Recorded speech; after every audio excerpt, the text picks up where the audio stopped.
할렐루야. 오늘 하나님 말씀은 요한 2서 1장 1절부터 6절까지입니다. 요한 2서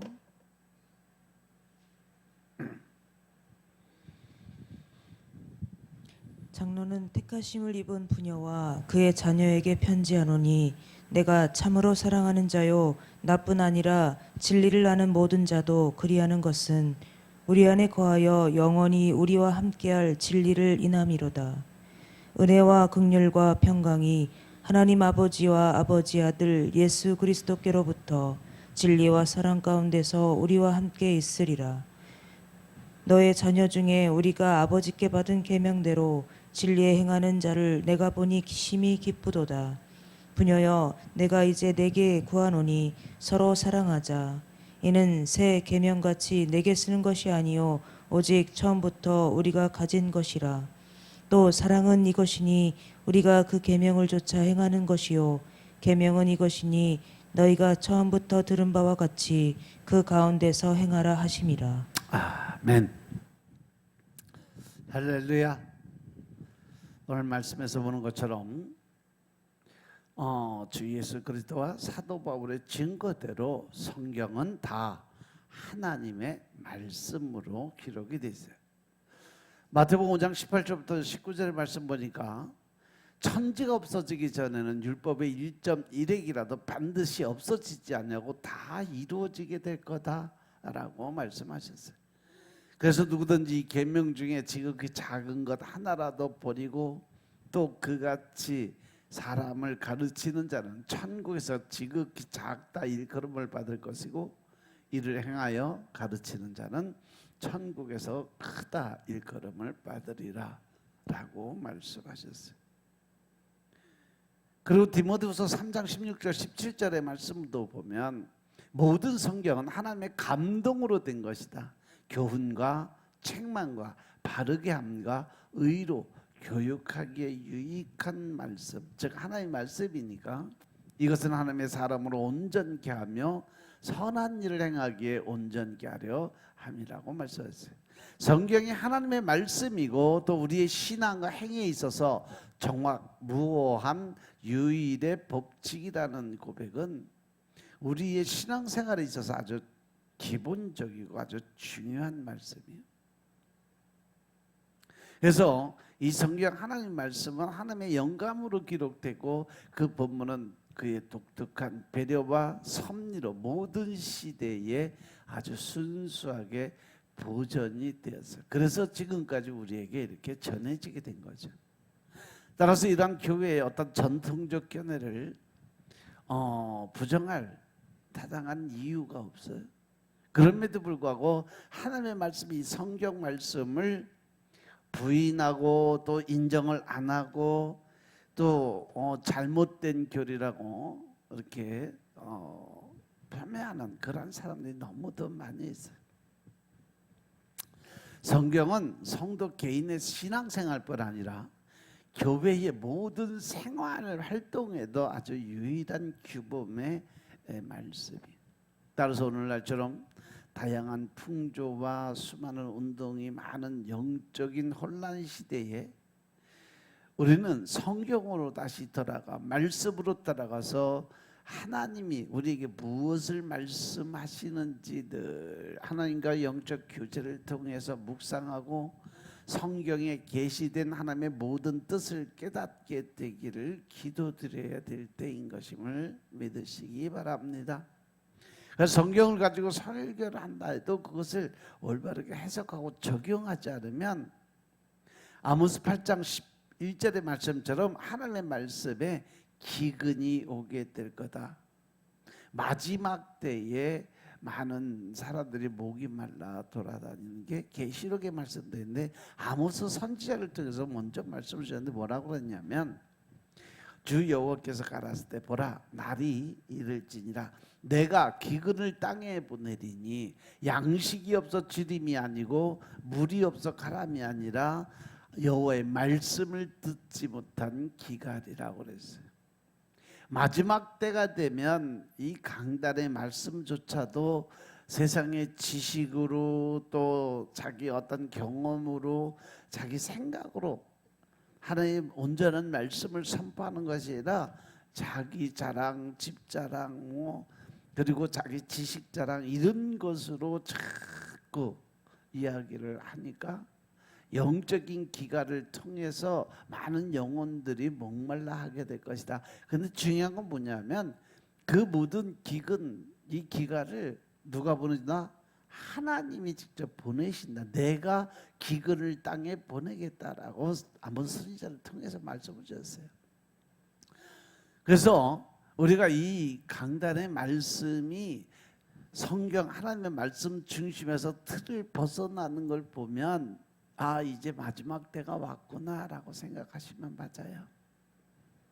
오늘 하나님의 말씀에 기근이 오고 있어. 많은 설교와 성경 강해가 있고 또 인터넷에 보면 수많은 설교들이 나와 있는데 순수한 기독교 신앙 지식과 입장은 또 점점 나태해지고 흐려지고 있어요. 또 말씀 중심이 아니라 지식을 앞세우는 시대가 되었기 때문에 그렇습니다. 따라서 오늘날 요구되는 성경 해석과 강해는 복잡하고 화려한 말잔치보다는요, 성경 본문의 올바른 뜻을 간단하고 명료하게 해석을 하고 적절하게 적용할 수 있는 능력이 있어야 된다.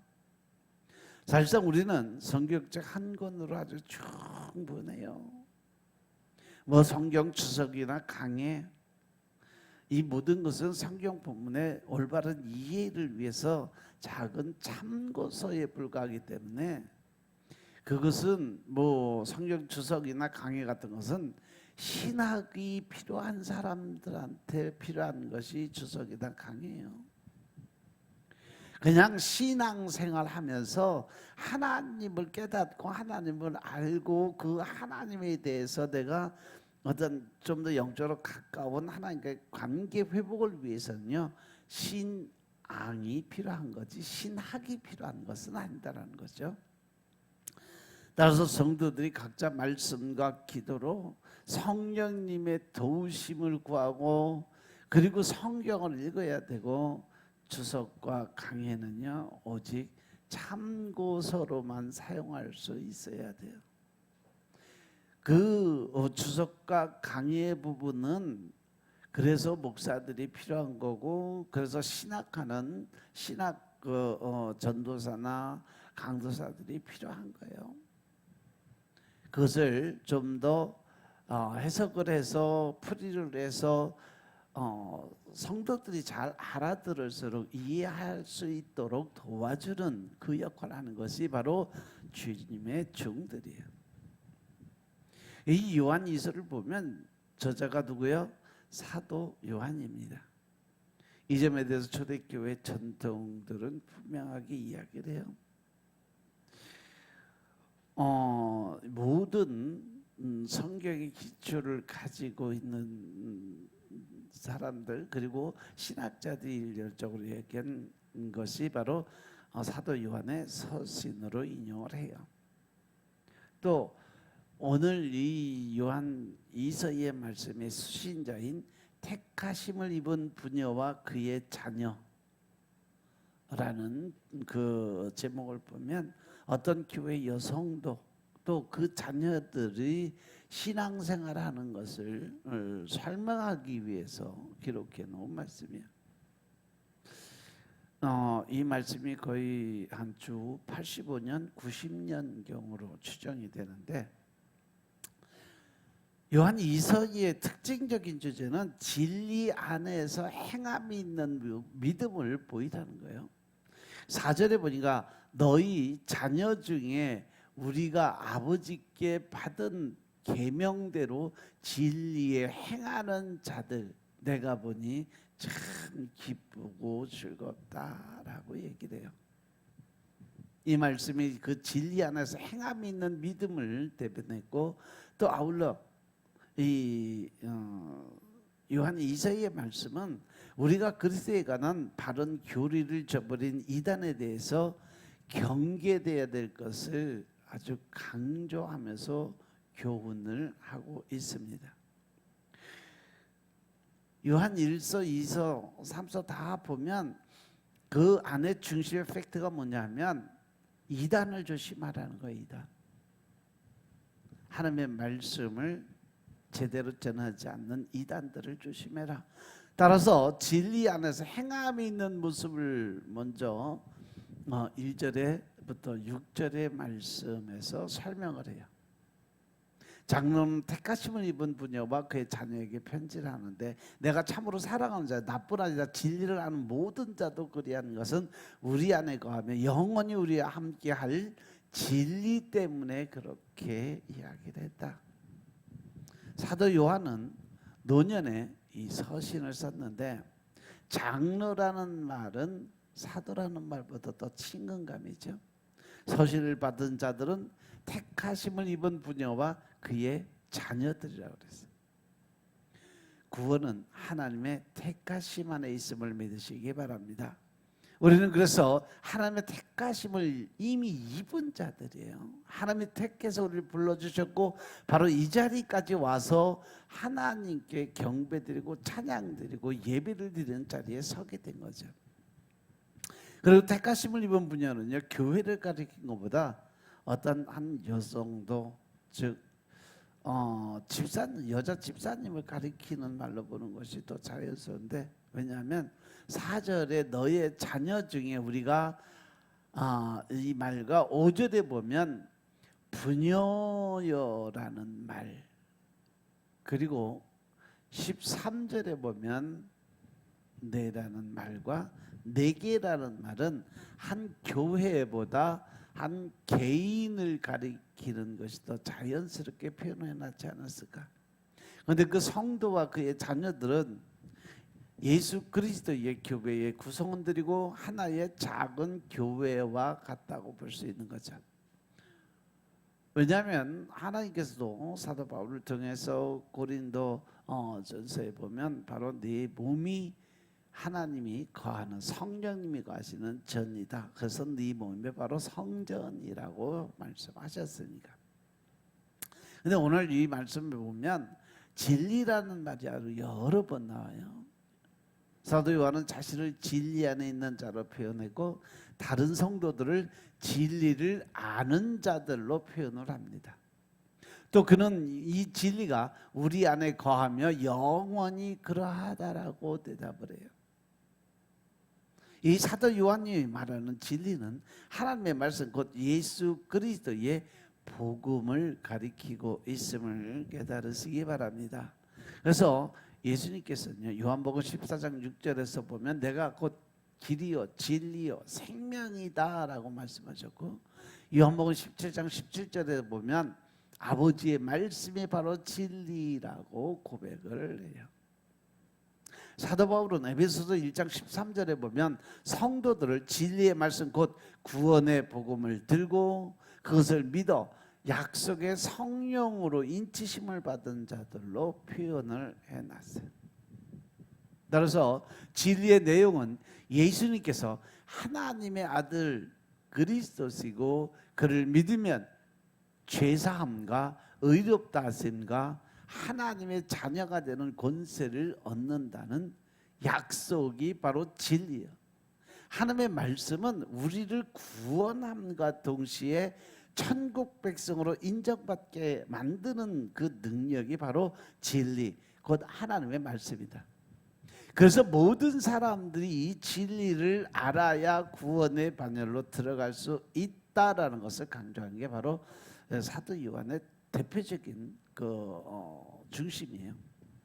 그래서 성도는 진리를 아는 자들이고 이 진리가 그들 속에 있는 자들, 이 진리는 그들 속에 영원히 있게 될 거라는 거죠. 또한 이 진리가 곧 예수 그리스도이심을 증거하는 거예요. 그는 우리와 영원히 함께 할 거라고 약속을 했고 그 약속의 증표로 우리에게 또 다른 보혜사 성령님을 보내준다고 말씀하셨고 우리가 그 성령님을 통해서 하나님을 알고 예수님을 알게 되는 그러한 의미가 들어있어요. 예수 그리스도의 진리라는 것이 곧 구원이고 영생의 삶을 얻을 수 있는 길이다. 따라서 성도는요, 이 진리 안에서 이 진리 때문에 서로 사랑하게 된 자들입니다. 사도 요한은 택하심을 입은 부녀와 그의 자녀들을 진리 안에서 사랑한다라고 표현을 했어요. 또 그는 나뿐 아니라 진리를 아는 모든 자도 그러하다라고 말을 해요. 그 까닭은 우리 안에 거하고 영원히 우리와 함께할 진리이기 때문이라고 설명을 하죠. 그래서 그 진리 때문에, 하나님 때문에, 예수님 때문에 우리가 서로 한 몸이 돼서 하나의 공동체로 살아가게 될 거다. 진리가 우리가 사랑의 줄로 꽁꽁 묶어놨다는 거죠. 진리가 우리를 한 가족같이 살아가는 교회가 되게 만들어주는 것이 바로 우리가 하나됨을 이룰 수 있는 그 가장 기본적인 것이 뭐다? 말씀이다라는 거예요. 말씀을 통해서 우리가 변화가 되고, 말씀을 통해서 우리의 닫혔던 가슴들이 열리고, 그 말씀을 통해서 죄의 담이 허물어지고, 그 말씀을 통해서 우리가 서로 사랑할 수 있는 자리에 들어갈 수 있다라는 거죠. 그래서 교회는 이 세상의 이익 집단과는 좀 다르죠. 왜냐하면 교회는요, 하나님의 큰 가정이나 마찬가지죠. 비록 우리가 서로 다른 집에 살고 있을지라도 우리는 하나님을 아버지로 모시는 대가족으로 인정을 받을 수가 있다. 왜? 그들이 생각하고 지향하는 모든 것이 하나로 일관적으로 십자가를 바라보고 영생을 바라보고 천국을 바라보는 삶을 살아가고 있으니까 우리는 모두 하나가 되는 거죠. 어디서? 예수 안에서. 믿습니까? 또 주 예수 그리스도의 말씀대로 누구든지 하나님 아버지의 뜻대로 행하는 자는 그의 형제고 그의 자매라고 하셨어요. 성도들의 이 사랑의 교제에 교회에 교회다운 점이 들어 있다는 거죠.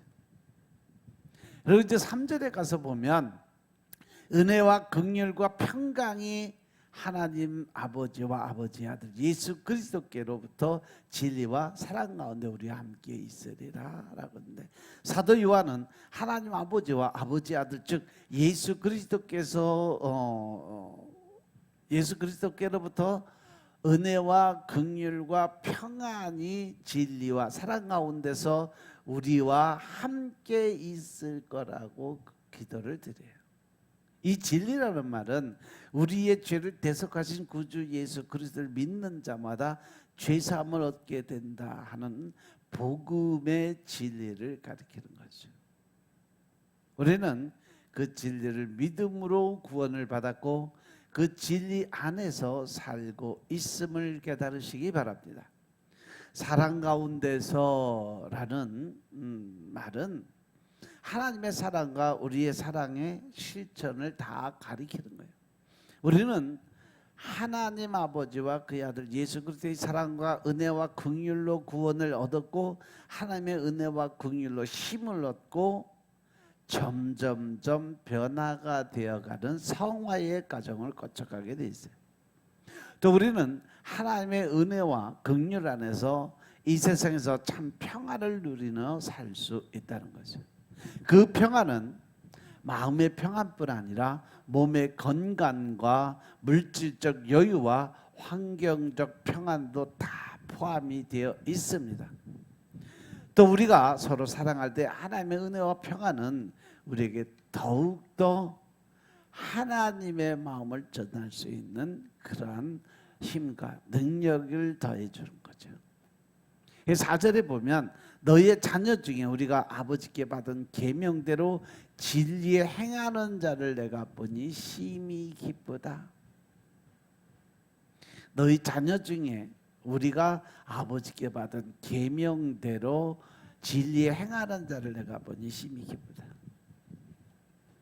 이 말씀을 봐도 사도 요한이 한 여자 집사님한테 그 가정에 개인적으로 보낸 서신 정도라고 생각을 하는 게 맞는 것 같아요. 그런데 그의 교훈은 한 가정에 국한되지 않고 모든 시대, 모든 교회, 모든 성도들에게 주신 하나님의 교훈인 것임을 깨달으시기 바랍니다. 그래서 그 여자 성도의 자녀들 중에 진리 안에서 행하는 자들이 있어서 너무 기쁘다. 그래도 자녀들이 뭐 서너시 될지 7, 8이 될지 모르지만 그들 중에서도 하나님을 믿는, 그래서 그들이 변화가 된 믿음 생활을 하는 것 때문에 내가 기쁘다는 거죠.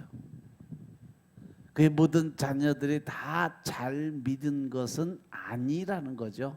그죠? 너희 자녀 중에라는 말은 그 자녀들 중에 일부가 잘 믿었다라는 것을 암시하는 거죠. 부모가 잘 믿는다고 자녀들이 다 잘 믿는 것은 아니다. 믿음은 전적으로 하나님이 주신 은혜의 선물인 것임을 깨달으시기 바랍니다. 따라서 진리는 하나님의 아들 예수 그리스도의 십자가 대속 사건으로 말미암아 죄인들이 그를 믿음으로 죄사함과 의롭다 하신가 영생을 얻는다는 복음 진리와 하나님의 모든 말씀을 가리켜요. 사도 요한은 우리가 아버지께 받은 계명대로 진리 안에서 행한다라고 이야기를 해요. 우리가 아버지께 받은 계명이란 것이 뭐예요? 구약 시대의 십계명. 그리고 신약 시대에 와서 받은 계명이 뭐예요? 서로 사랑하라는 거죠. 그러므로 진리 안에서 행한다는 것은 구주 예수님을 믿고 하나님께서 주신 계명과 성경의 모든 교훈대로 살아가야 된다는 것을 의미해요. 신앙은 하나님과 예수 그리스도께 대한 우리의 마음의 태도이지만 그것은 다른 사람들에게 보여지도록 행동으로 나타내야 된다는 거예요. 그래서 어떤 사람이 진리 안에서 행하든지 다른 사람들이 알 수 있게 해야 된다는 거죠. 야고보 이 기자처럼 행함이 있는 믿음이 있는 나는 행함으로 믿음을 나타내 보이는데 행함이 없는 너희는 무엇으로 믿음을 나타내 보일 거냐? 한번 해봐라 라고 한 것 같은 말씀이에요. 사도 요한은 그들이 진리 안에서 행하는 것을 보고 아주 기뻐했어요. 죄인들의 삶 속에서 이루시는 하나님의 구원의 일을 보는 것은 하나님의 크신 기쁨일 뿐 아니라 또한 우리의 큰 기쁨인 것임을 깨달으시기 바랍니다. 우리 자신과 다른 사람들이 예수님을 믿는 은혜를 받았다는 사실 자체가 우리가 받는 가장 큰 기쁨의 모습인 것임을 믿으시기 바랍니다. 따라서 사도 바울도 그의 서신들에서 성도들을 자신의 기쁨과 자랑이라고 표현했어요. 빌립보서 4장 1절이나 뭐 데살로니가서 2장 19절 20절의 말씀 보면 더욱이 그들이 하나님께 받은 말씀대로 순종하며 사는 것을 보는 것은 목사들과 성도들의 가장 기쁨이 아닐 수 없다. 전파된 말씀을 거역하는 것을 보는 것은 우리 모두에게 큰 슬픔이 되지만 그것을 받아 그대로 사는 것을 보는 것은 우리에게 참 큰 기쁨으로 다가온다는 거죠. 그리고 이제 5절에 오면서 부녀여라고 또 설명을 해요. 내가 이제 내게 구하니 서로 사랑하자. 이는 새 계명같이 내게 쓰는 것이 아니라 오직 처음부터 우리가 가진 거라고 설명을 해요. 사도 요한은 서로 사랑하라는 새 계명을 강조하는 거죠. 서로 사랑하자는 강조는요, 우리에게 언제나 필요하고 유익한 말씀이에요. 오늘 이 말씀에 나타난 대로 그 여자 성도가 처한 형편은 이단들의 미혹이 있는 형편이었어요. 이단과 오류가 교회 안팎에 들어왔을 때 성도들은 사랑이 식어지기 쉬워요. 주님께서도 그의 재림 직전의 징조를 언급하시면서 불법이 성함으로 많은 사람의 사랑이 식어질 거라고 말씀을 하셨어요. 그런데 그럴 때일수록 우리는 성경의 진리를 굳게 지키고 이단과 오류를 배격하는 일뿐 아니라 또한 주님을 믿고 순종하는 자들 간에 서로 사랑하는 일이 더욱 필요하다. 그죠?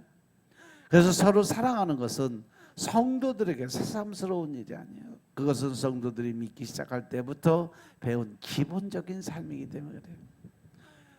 주님께서 제자들에게 서로 사랑하는 새 계명을 남겨주셨고, 또 우리가 서로 사랑할 때 모든 사람이 우리가 그의 제자인 줄을 알 거라고 요한복음 13장 34절 35절 말씀했어요. 교회는 예수님을 믿고 구원받은 자들이 거룩함으로 서로 사랑하는 모임이 바로 교회입니다. 그래서 6절에 가면서 사랑 바로 이거다. 우리가 그 계명을 쫓아 행하는 것이고, 계명은 이것이 너희가 처음부터 들은 바 같이 그 가운데서 행하라고 하는 그런 말씀이다. 사도 요한은 진리 안에서 행하는 삶을 서로 사랑하는 것과 하나님의 계명을 따라 사는 것을 표현하는데, 그런데 형제를 사랑하는 것은 곧 하나님의 계명들을 따라 행하는 것이라고 이야기해요. 하나님의 계명을 거슬러 행하지 않고 계명을 범하거나 성경 말씀을 무시하거나 부정하거나 거역하지 않고 하나님의 말씀을 따라 올바르게 사는 것이 바로 이것이 서로 사랑하다 하는 것이다라고 설명하는 거죠. 사실상 하나님의 계명은 하나님의 백성이 하나님과 주 예수 그리스도를 믿기 시작할 때부터 들은 바와 같이 서로 하라는 것이에요. 그 가운데서 행하라는 말씀은 서로 사랑하라, 즉 서로 사랑하고 이해하고 용서하는 예수 그리스도의 마음을 갖고 살아가야 한다. 그것이 바로 하나님의 마음, 즉 긍휼의 마음을 우리가 얻을 수 있는 조건이다라는 걸 설명하는 거죠. 하나님의 계명을 순종하는 것과 서로 사랑하는 것, 그리고 진리 안에서 행하는 것과 서로 사랑하는 것은 별개 따로따로 떨어진 게 아니라 결국 사랑 하나의 모든 율법의 완성이 들어있다라는 것을 사도 요한이 지금 이들에게 설명을 하고 있습니다. 정리는 다음 시간에 합시다. 기도드리겠습니다. 아버지 하나님 감사드립니다. 오늘도 은혜 가운데 우리가 살아갈 수 있도록 축복하시고, 오늘도 아버지 하나님의 사랑의 말씀을 깨닫고 알게 함으로 하나님의 뜻대로 살아가는 방법을 깨우쳐 주시니 감사합니다. 우리가 신령과 진정의 마음으로 하나님 나라의 큰 일꾼들 되게 하여 주시고, 오늘도 하나님을 기쁘게 할 수 있는 하루 되게 하옵소서. 주님을 웃게 할 수 있는 하루가 되게 하옵소서. 그리고 우리가 신령과 진정의 마음으로 주님을 바라보게 하시고 오직 말씀에 의지하여 이제 나누고 베푸는 삶으로 살아가게 역사하옵소서. 모든 말씀 우리 주 예수 그리스도의 이름으로 감사드리며 기도드려 사옵나이다. 아멘.